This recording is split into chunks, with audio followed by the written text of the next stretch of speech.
And it's another beautiful day in Ecuador. Sun is shining, I'm getting hot already, and we're just starting. So Ecuador has a lot of beautiful roads. Some of them aren't in great condition, but there is a lot of great driving in Ecuador. The public transit system is not too bad, but it's limited. So I really wanted to get a motorcycle for bombing around town and for doing some long road trips. And today I am picking up my motorcycle. Very excited.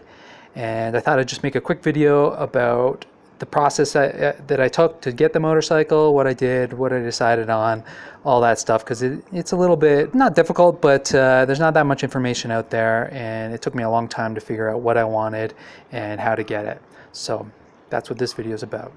And then the graphic comes up, it says some title, and then it says Quito, and then we're back. So the first thing you need to know is motorcycles are expensive in Ecuador. There's an import tax on anything coming in from outside countries, and the import taxes are pretty high here. Around 25% more maybe you'd have to pay for a motorcycle here.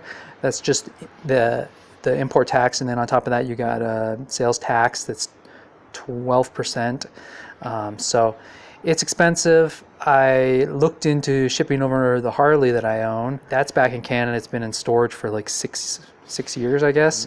But that would have cost me more than buying a new bike than the bike's worth, really, just to get it in this country. And then, you know, I got to get it out. It was a huge hassle. So unless the bike is built in Ecuador, which is not really a thing, then you can expect to pay about 25% more to maybe even double. For example, for a 2019 Honda Africa Adventure, no, what is it called?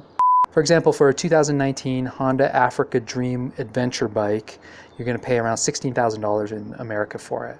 It's a great bike.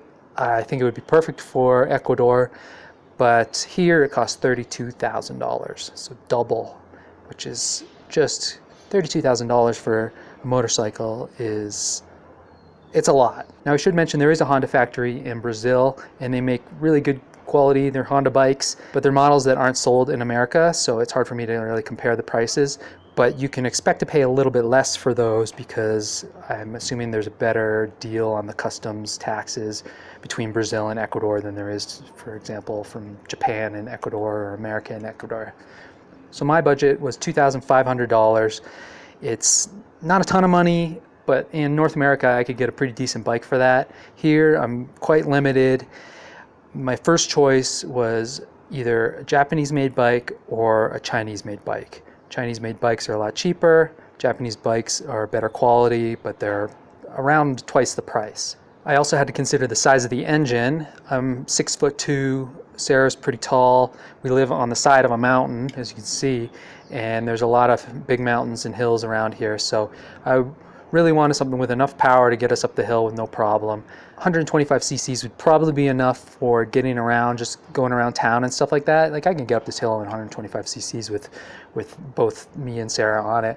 But for long distance travel, it's not great, and we want to climb mountains, volcanoes with this bike. So 200 was my limit, which really changes everything. It basically made it so I couldn't get a Japanese bike because there was nothing in my budget that was 200 or over. There are some great Suzukis and Hondas that are within my budget, but they're about 125 cc's, which is it's just not enough. I wanted something a bit more powerful than that. So Chinese bike it was. So there are a ton of Chinese brands to choose from here. Now I should mention that not all Chinese bikes are fully Chinese. A lot of them are shipped over, just the parts, and then they're assembled by the garage or the dealer in Ecuador, and they'll use like some Ecuadorian parts, the simple stuff that they actually make in Ecuador. They can save a lot of money by using that instead of shipping that over from China as well. So you're not getting a brand that's Chinese, you're not getting like a Chinese branded bike, you're getting a bike that's been remarketed for the market that you're in. So for example, there's a company called Zhongshan, and they make motors. They make a ton of bikes actually in China. And across the world. They're one of the biggest motorcycle manufacturers in the world, but you've never heard of them. They have a bike called the RX3. Here it's called AXO, and the model is the X Tour. So it's really hard to do research on these things. Like, you can try to like reverse look to see who made the engine, which Chinese company, what they're rated. It's just like putting together all the different brands, all the different models from all the different countries and doing reviews, and it's a bit of a nightmare. So what I did was just go around to the different dealerships, both used and new dealerships, and I asked them, what's the best Chinese bike that you guys sell in Ecuador? And a lot of them, the majority of people, didn't hesitate. They said the Gallardi right off the bat. The Gallardi is probably the worst name for a motorcycle ever. I don't know what it means. I guess it's a name. Maybe John Gallardi, the founder of Wiener Schnitzel, the world's largest hot dog chain. It's also a town in Italy. Maybe they're going for like a Ferrari-like vibe. So even people who sold other Chinese brand bikes that were more expensive said the Gallardi it was. I decided, what the hell was that? So the Gallardi it was. I decided on the Gallardi. The next question was, should I buy it new or used?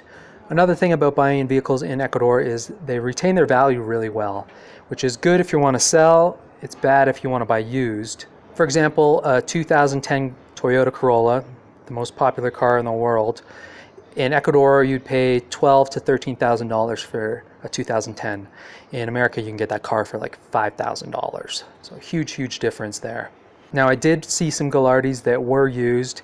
The price difference was maybe like $300. It was a 2019, the new one's a 2020.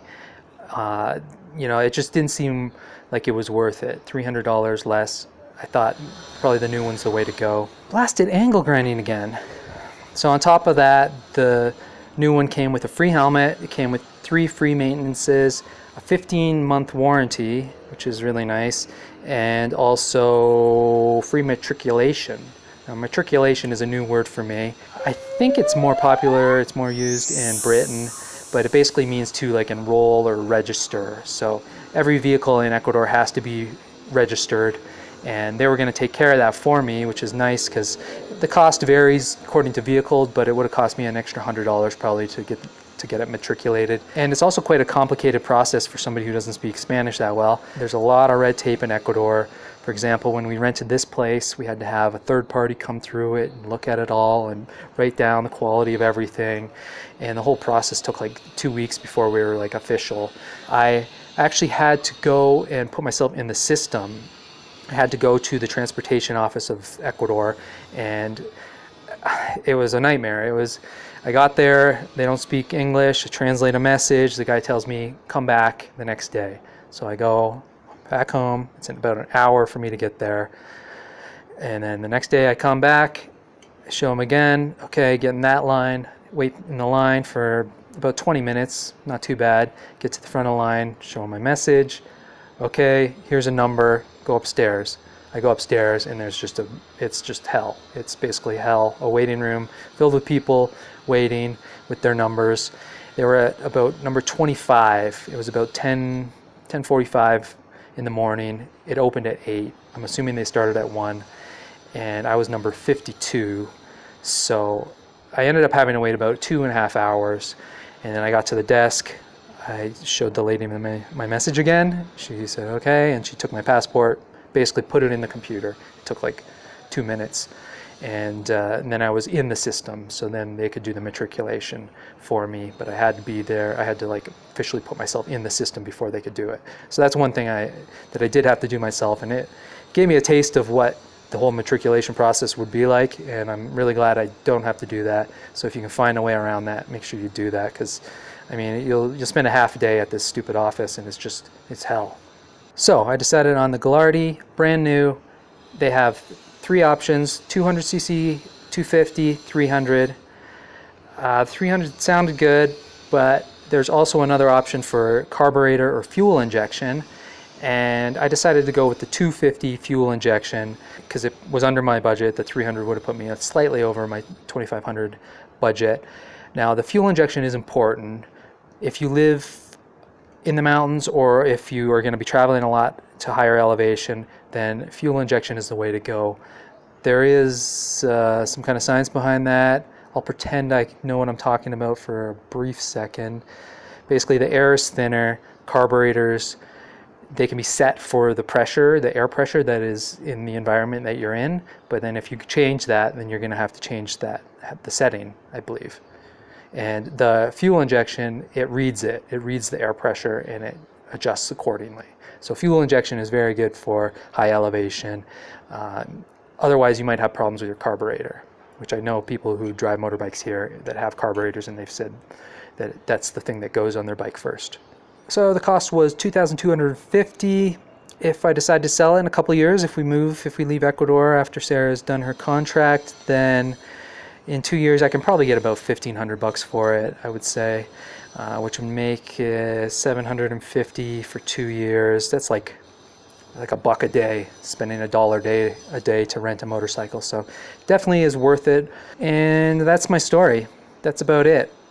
I'm going to pick up the bike now.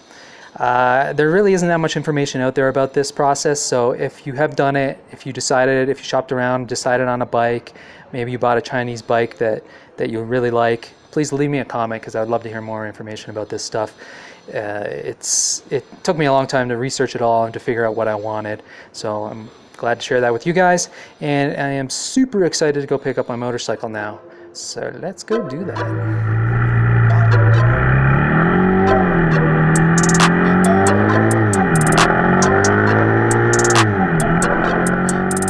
I just tell her shawty gotta get some ice cream. Color green, wanna eat her like some veggies. Water gun, I shoot a bitch in her face. Water gun, I pull up, then I let it spray. I just tell her shawty gotta get some ice cream. Color green, wanna eat her like some veggies. Water gun, I shoot a bitch in her face. Water gun, I pull up, then I let it spray. Who am I, Lil Larry? Pull up, pop a cherry. Chewing on some Trident, and that bitch tastes very berry. Late bloomer, and she say she need a tutor. 21, still ain't found no one to do her. I'ma put her through a master class. Driving fast, do 100 on the dash. Speaker louder than she put her friends on blast. Dodge the bull, I say olay, and then we smash, smash, smash. It's okay because I'm really on my bag. I'm like ways away, so where the haters at? All these fuckers jaded, but there's no point looking back. Used to go get faded, live up pain, I can't do that. I just tell her shawty gotta get some ice cream. Color green, wanna eat her like some veggies. Water gun,